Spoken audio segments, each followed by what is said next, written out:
नमस्कार दोस्तों, स्वागत है आपका हमारे स्टडी मैथ क्लास चैनल में। आशा करता हूँ आप सभी लोग बहुत अच्छे होंगे। आज हम आपकी इस वीडियो में बताएंगे कक्षा 12 फिजिक्स बोर्ड परीक्षा 2025। देखिए दोस्तों, आज हम आपकी इस वीडियो में 1-2 नंबर वाले न्यूमेरिकल को हल करके बताएंगे जो आपके बोर्ड में बहुत ज़्यादा पूछा गया है। अब देखिए दोस्तों, यहाँ पे पहला नंबर प्रश्न उतारे हुए हैं। अब चलिए पहले इसको पढ़ते हैं, पढ़ने के बाद क्या करेंगे, इसको हल करेंगे। देखिए यहाँ पे लिखा है, वायु में एक दूसरे से 30 सेंटीमीटर दूरी पर रखे दो छोटे आवेशित गोलों पर क्रमशः 2 × 10⁻⁷ कूलाम, और यहाँ पे लिखा है तथा 3 × 10⁻⁷ कूलाम आवेश है, इनके बीच कितना बल है। बस आप ध्यान से समझिएगा।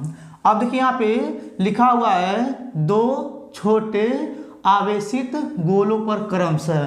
देखिए यहाँ पे सबसे पहले क्या करेंगे, यहाँ पे लिखेंगे हल। ठीक, अब देखिए यहाँ पे हल लिखने के बाद यहाँ पे लिखेंगे प्रश्नानुसार। देखिए लिख रहे हैं प्रश्नानुसार। ठीक, अब देखिए यहाँ पे लिख लिए प्रश्नानुसार। अब इसके बाद क्या करेंगे, यहाँ पे एक पहला गोला बनाएंगे जिसको हम लोग यानी कि Q1 मान लेंगे, और देखिए यहाँ पे इसके कुछ दूरी पर एक दूसरा गोला बनाएंगे जिसको हम लोग यानी कि Q2 लिख लेंगे, और देखिए इसके बीच का जो दूरी है, देखिए यहाँ पे दिया हुआ है 30 सेमी है, तो यहाँ पे लिखेंगे 30 सेमी। ठीक, इतना आपको अच्छे समझ में आ गया होगा। अब देखिए इतना लिखने के बाद क्या करेंगे, यहाँ पे लिखेंगे दिया है। ठीक, अब देखिए क्या दिया यहाँ पे, यानी कि Q1 जो दिया है ये दिया है, और देखिए यहाँ पे ये जो Q2 है ये दिया है, तो यहाँ पे लिखेंगे Q1 बराबर यहाँ हो जाएगा यानी कि 2 × 10⁻⁷ कूलाम। देखिए लिख रहे हैं कूलाम। अब इसके बाद यहाँ हो जाएगा Q2 बराबर यहाँ हो जाएगा 3 × 10⁻⁷ कूलाम। ठीक, इतना आपको अच्छे समझ में आ गया होगा। अब देखिए इसके बाद यहाँ पे लिखेंगे आवेश। देखिए लिख रहे हैं आवेश, यहाँ पे लिखेंगे अतः आवेश यहाँ पे हो जाएगा Q1 व Q2 के बीच की दूरी। देखिए यहाँ पे यानी कि ये जो Q1 है और ये जो Q2 है इसके बीच की दूरी दिया 30 सेंटीमीटर, तो आप लिखेंगे R बराबर 30 सेमी। ठीक, अब देखिए सेंटीमीटर में है तो क्या करेंगे, इसको मीटर में चेंज करेंगे, तो यहाँ पे आ जाएगा R बराबर 30 बटे में हो जाएगा 100। अब इसमें क्या करेंगे, 30 में 100 से भाग कर देंगे, तो यहाँ पे आ जाएगा 0.3 मीटर। ठीक, इतना आपको क्लियर समझ में आ गया होगा। अब देखिए इतना करने के बाद अब यहाँ पे लिखेंगे यानी कि कूलाम। देखिए लिख रहे हैं कूलाम के नियम से। ठीक, अब देखिए यहाँ पे कूलाम का नियम जो होता है यानी कि यहाँ होता है F बराबर 1/4πε0, और देखिए यहाँ पे वायु में दिया है तो यहाँ हो जाएगा K, फिर यहाँ होता है गुणे में यानी कि यहाँ हो जाएगा यहाँ पे Q1 Q2 फिर बटे हो जाएगा R²। अब इसके बाद यहाँ पे लिखेंगे यानी कि F बराबर, अब देखिए यहाँ पे लिखा है 1/4πε0, इसका जो मान होता है चलिए यहाँ पे लिखते हैं, यानी कि हम जानते हैं 1/4πε0 बराबर होता है 9 × 10 पावर यहाँ होता है 9, और देखिए यहाँ पे जो K है ये आपका यानी कि K का मान 1 होता है, तो यहाँ पे लिखेंगे 9 × 10⁻⁹ फिर गुणे, और देखिए Q1 के स्थान पे ये दिया है तो यहाँ लिखेंगे 2 × 10⁻⁷ फिर गुणे, Q2 की जगह पे ये दिया है तो यहाँ हो जाएगा 3 × 10⁻⁷। अब देखिए यहाँ पे यानी कि R की जगह पे ये दिया है तो यहाँ हो जाएगा बटे में हो जाएगा यहाँ पे यानी कि R की जगह पे इसको रखेंगे तो यहाँ हो जाएगा 0.3 का ये हो जाएगा होल स्क्वायर। ठीक, ये आपको अच्छे समझ में आ गया होगा।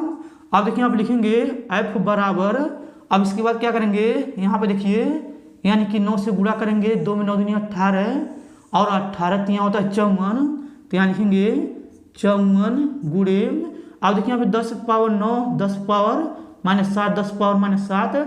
देखिए यहाँ पे ये तीनों बेस सेम है तो ऊपर वाला जोड़ लेंगे तो यहाँ पे आ जाएगा 10 पावर 9 -7 -7। और देखिए यहाँ पे बटे में इसको लिखेंगे यानी कि 0.3 गुणे 0.3। ठीक, इतना आपको अच्छे समझ में आ गया होगा। अब देखिए इसके नीचे करें तो आपको नहीं दिखेगा, चलिए इधर बताते हैं। यहाँ हो जाएगा F बराबर, अब देखिए यहाँ हो जाएगा 54 गुणे, अब देखिए यहाँ पे यानी कि ये 7 7 जोड़ेंगे 14 हो जाएगा तो यहाँ हो जाएगा 10 पावर यानी कि 9 -14। और देखिए यहाँ पे बटे में हो जाएगा यानी कि यहाँ 10 हटा देंगे तो यहाँ हो जाएगा 3/10 गुणे 3/10। फिर यहाँ हो जाएगा F बराबर, अब देखिए यहाँ पे 54 गुणे यहाँ हो जाएगा 10 पावर यानी कि 14 में से 9 घटाएंगे तो यहाँ पे आ जाएगा माइनस में 5, फिर बटा लगा देंगे।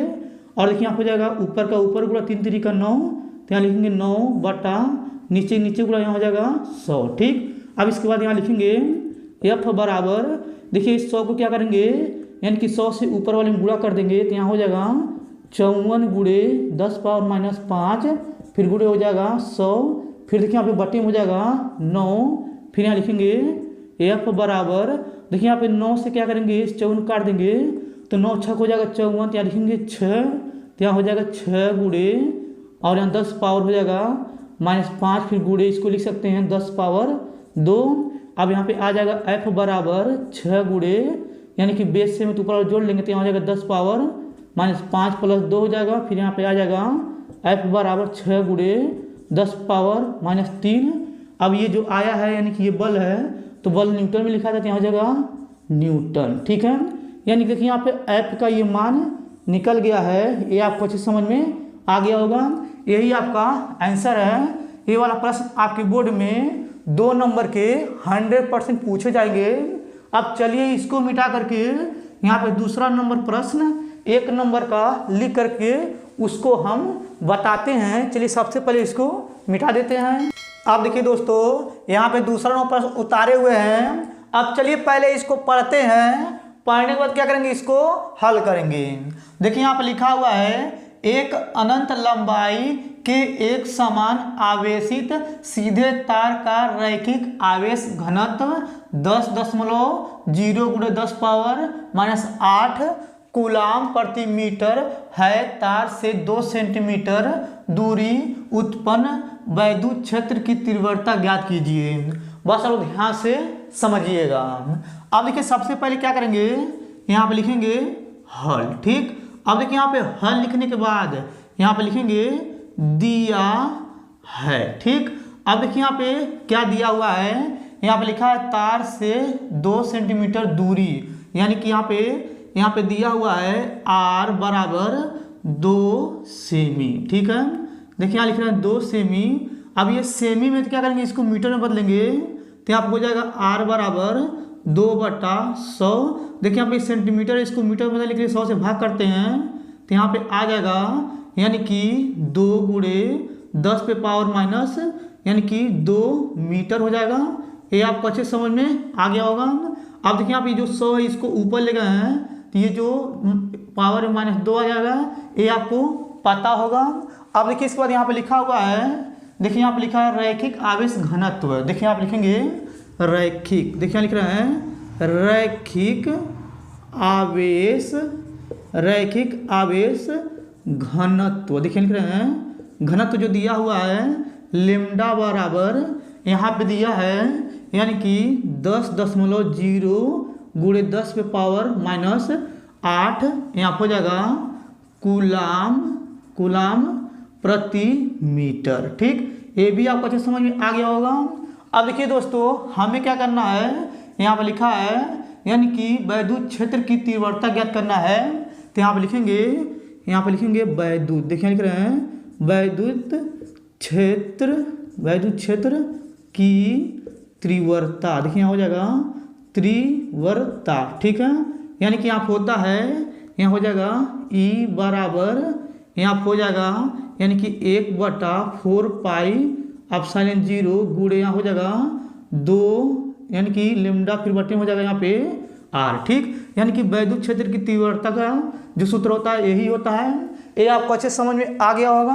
अब इसके बाद यहाँ पे लिखेंगे E बराबर 1/4πε0 का मान होता है यानी कि 9 गुणे 10 पे पावर 9 और यहाँ पे जाएगा गुणे, यहाँ लिखेंगे 2 फिर गुणे और देखिए यहाँ पे यानी कि लेमडा का मान देखिए ये दिया हुआ है तो यहाँ पे जाएगा 10.0 गुणे 10 पावर -8 फिर देखिए यहाँ पे बटा लगा देंगे और देखिए r के स्थान पे ये रख देंगे तो यहाँ पे आ जाएगा 2 गुणे 10 पावर यहाँ पे जाएगा -2। ठीक, इतना आपको अच्छे समझ में आ गया होगा दोस्तों।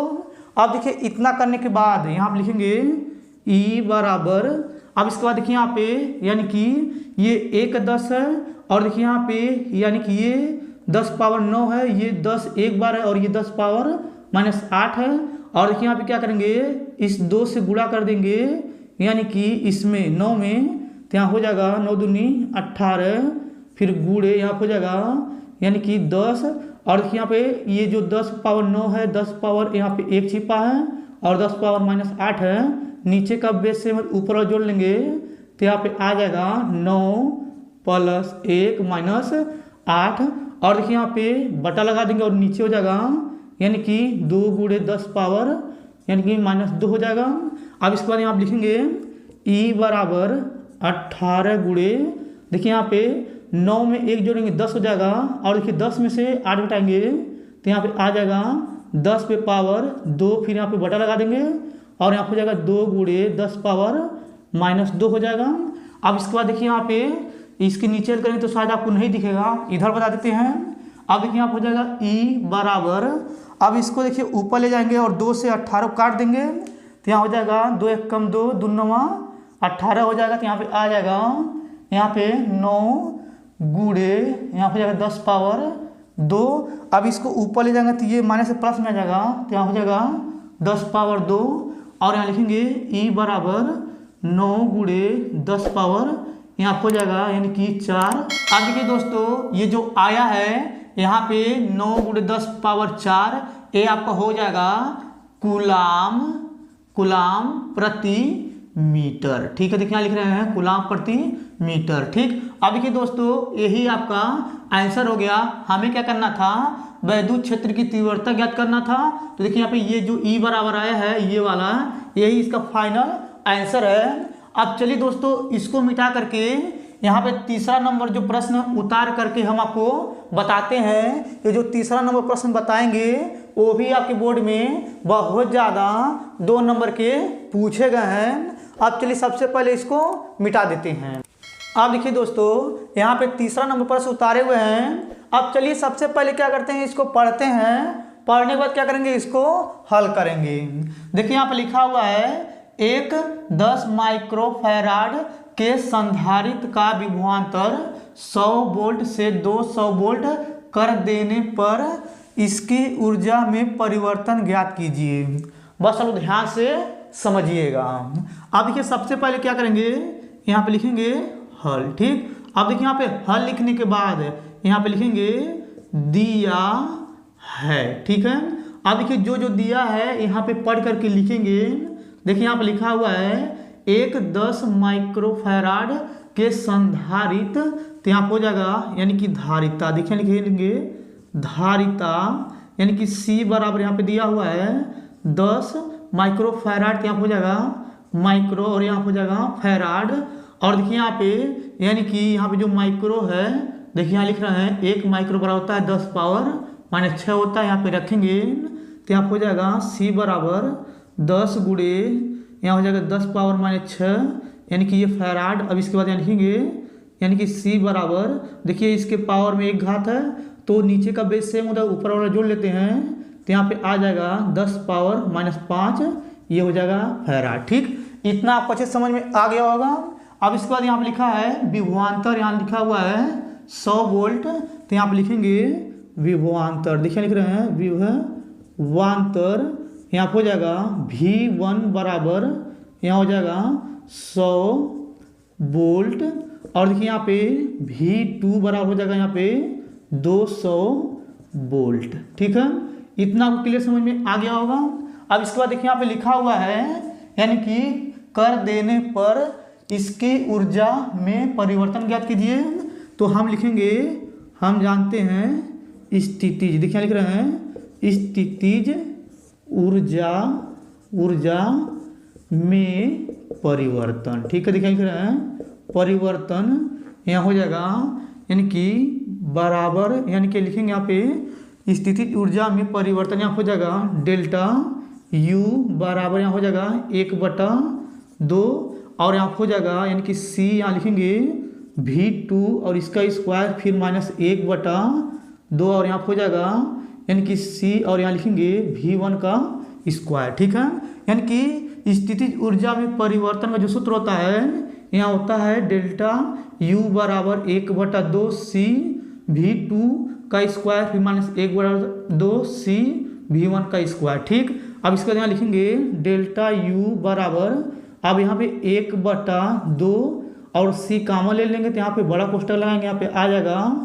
V2 और इसका स्क्वायर फिर माइनस यहाँ हो जाएगा V1 और इसका स्क्वायर यहाँ पे बड़ा कोष्ठक बंद कर देंगे और देखिए यहाँ हो जाएगा डेल्टा U बराबर 1/2 फिर गुणा लगा देंगे। अब देखिए यहाँ पे C के स्थान पे क्या दिया है, ये दिया है तो यहाँ लिखेंगे 10 पे पावर -5 फिर यहाँ हो जाएगा बड़ा कोष्ठक।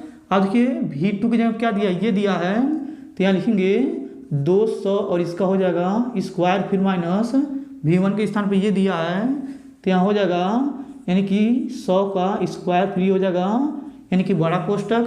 फिर देखिए यहाँ लिखेंगे डेल्टा U बराबर 1/2 और यहाँ हो जाएगा गुणे 10 पे पावर -5 और देखिए यहाँ पे बड़ा कोष्ठक बनाएंगे। अब देखिए यहाँ पे यानी कि 200 का वर्ग करेंगे तो यहाँ पे आ जाएगा यानी कि 4 और यहाँ पे आ जाएगा 4 0 फिर -100 का वर्ग करेंगे तो यहाँ पे आ जाएगा यानी कि 1 4 0 फिर ये कोष्ठक बंद कर देंगे। फिर यहाँ आ जाएगा डेल्टा U बराबर 1/2 और यहाँ हो जाएगा यानी कि गुणे 10 पे पावर -5 और देखिए इसको घटाएंगे तो यहाँ पे आ जाएगा 30,000 तो यहाँ लिखेंगे 30,000। ठीक है, अब इसके बाद यहाँ लिखेंगे डेल्टा U बराबर, अब इसके बाद यहाँ हो जाएगा 1/2 और यहाँ पे लिखेंगे गुणे 10 पे पावर -5, इसको हम लिख सकते हैं 3 गुणे 10 पे पावर यहाँ हो जाएगा यानी कि यहाँ हो जाएगा 4। ठीक, ये आपको अच्छे समझ में आ रहा होगा। अब इसके बाद क्या करेंगे, देखिए यहाँ पे गुणा करने समय ऊपर का घात जो है जोड़ लेते हैं तो यहाँ पे आ जाएगा डेल्टा U बराबर 1/2 फिर गुणे और यहाँ हो जाएगा 3 फिर गुणे और देखिए यहाँ पे नीचे का बेस से ऊपर और जोड़ लेंगे तो यहाँ पे हो जाएगा 10 पे पावर -5 फिर यहाँ हो जाएगा +4। अब देखिए इसके नीचे करें तो आपको नहीं दिखेगा, इधर बता रहे हैं तो यहाँ हो जाएगा डेल्टा U बराबर 1/2 फिर गुणे हो जाएगा 3। अब इसके देखिए इसको घटा देंगे तो यहाँ पे आ जाएगा गुणे में 10 पे पावर माइनस, देखिए यहाँ पे 5 में से 4 घटाएंगे तो 1 बचेगा। अब देखिए इतना करने के बाद बस आप ध्यान से समझिएगा। अब देखिए यहाँ पे लिखेंगे डेल्टा U बराबर 3 से गुणा कर देंगे 1 में, देखिए यहाँ पे 3 के नीचे लगाएंगे 3 से गुणा करेंगे 1 में तो यहाँ हो जाएगा 3, 2 से गुणा करेंगे 1 में तो यहाँ हो जाएगा 2 फिर गुणे 10 पावर हो जाएगा यानी कि -1। अब देखिए 3 में क्या करेंगे 2 से भाग कर देंगे तो यहाँ पे आ जाएगा डेल्टा U बराबर 1.5 फिर गुणे 10 पावर हो जाएगा -1। अब देखिए यहाँ से दशमलव हटा देंगे तो यहाँ पे आ जाएगा डेल्टा U बराबर 15 हो जाएगा यहाँ पे नीचे 10 फिर गुणे 10 पावर माइनस हो जाएगा 1। अब इसके बाद यहाँ लिखेंगे डेल्टा U बराबर, इसको ऊपर ले जाएंगे तो यहाँ हो जाएगा 15 गुणे 10 पावर -1 फिर गुणे 10 पावर -1। अब देखिए यहाँ पे 10 के ऊपर 1 घात है, इसके ऊपर ले जाएंगे तो ये जो घात है ये वाला ये माइनस में आ जाएगा। अब इसके बाद यहाँ लिखेंगे डेल्टा U बराबर यानी कि 15 गुणे, इसको देखिए यहाँ पे नीचे का बेस से ऊपर जोड़ लेंगे तो 10 पावर -2 आ गया है। अब इसके बाद यहाँ पे लिख देंगे जूल। ठीक है, अब देखिए दोस्तों ये जो आया है यही इसका फाइनल आंसर है, ये आपको अच्छे समझ में आ गया होगा। अब देखिए दोस्तों हम इस वीडियो में 3 प्रश्न बताए हैं, अगर आपको तीनों प्रश्न अच्छे समझ में आ गया होगा तो आप लोग मेरे वीडियो को लाइक और कमेंट जरूर कर दीजिएगा। और देखिए दोस्तों ये फिजिक्स का हमारा पहला वीडियो है, अगर आपको इसी प्रकार से फिजिक्स का न्यूमेरिकल जो है सभी प्रश्न चाहिए मोस्ट इम्पॉर्टेंट तो आप लोग कमेंट में ज़रूर बता दीजिएगा दोस्तों, हम वीडियो बना देंगे। धन्यवाद।